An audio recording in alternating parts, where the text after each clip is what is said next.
What is going on, people? Tonight we've got to talk about Arsenal as they drop points at home for the second time this season. This time to Brentford. Previously it was Newcastle, and for the second time in 7 days they fail to register another win after losing to Everton away from home and failing to register a goal and get away with something at Goodison Park. Their title hopes are starting to look a little bit wobbly, and if it weren't for the abysmal performance of Manchester City against Spurs and just the general drop-off of Manchester City this season, we may be talking about Manchester City edging their way back into a potential lead. But even though Arsenal have fumbled the bag, they are still, I believe, 6 points clear at the top of the summit and still in a relatively good position. Now, Arsenal did not play particularly well today by their high standards this season. I've watched almost every Arsenal game.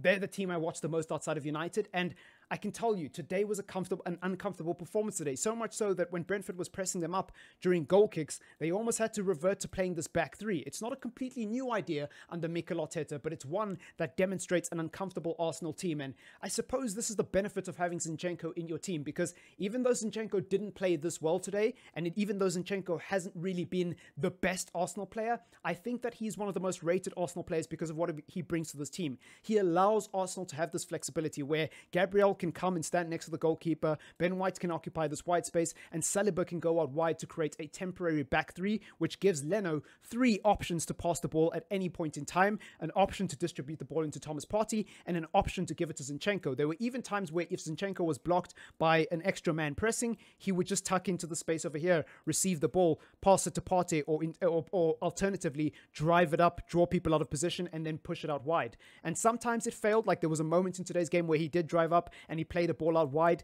and I believe it was actually Odegaard who was playing on this side. He missed the pass, he misread the pass, and it went out for a very cheap throw-in towards Brentford. But for the most part, Arsenal dealt with Brentford's press quite well, and they were able to play through it and maneuver it quite well, because Arsenal have the technical ability and the ability to play through tight spaces in abundance. Their issue was definitely not in their own half, it was in the opposition half. Again, not being able to play through the middle. And I think that there is more than what meets the eye with Arsenal here, because yes, I've praised Eddie Nketiah. I've said that Eddie Nketiah is a better goal scorer than Gabriel Jesus. But one area where Nketiah does not come close to Jesus is technical ability.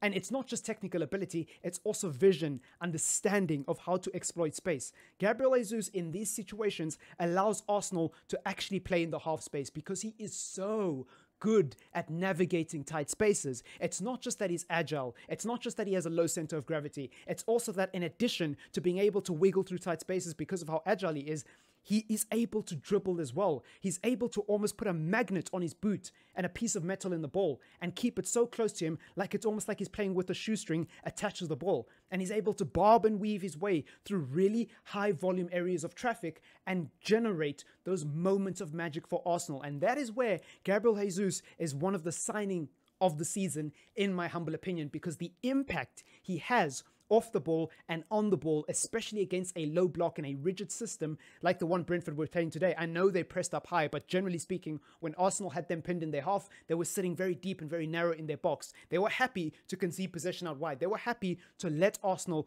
play a cross in, but most of the crosses didn't really land in anywhere dangerous. And ultimately, it served Thomas Frank well because they were able to hold on for long enough that the game was pretty much already gone. Now, Arsenal went up late on.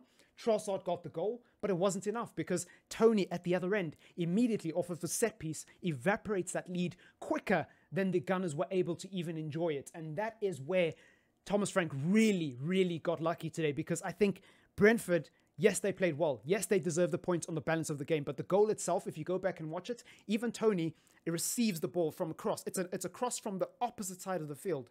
It comes into the box. Ivan Toney plays a very uncontested ball, by the way, right? He gets a free ball on the back post and he plays a cross that isn't even that great. It fumbles in the box. Brentford headers get a couple of scrappy headers and then somehow ends up back in the path of Ivan Toney, who for the second time in that short space of time is not marked on the back post again. Again, Zinchenko fails to look behind him and say, oh shit, Tony's right there. Let me actually mark him.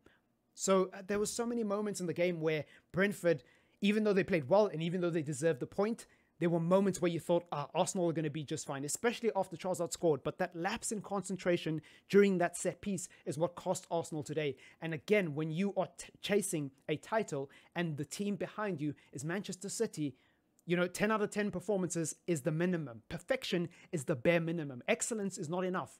Brilliance is not enough. Magnificence is not enough. You have to be perfect, because Manchester City could easily evaporate that 6-point lead at the top of the table if they come into gear. Now, whether or not that will happen due to off-field issues and their on-field issues, who knows? I'm a firm believer that Arsenal will still win this league title, but yeah, man, it's a wobbly road. Unfortunately, I have to cut this video short to try beat load shedding. I couldn't film earlier because I was obviously busy casting the Rocket League games. Some crazy action in SSA today.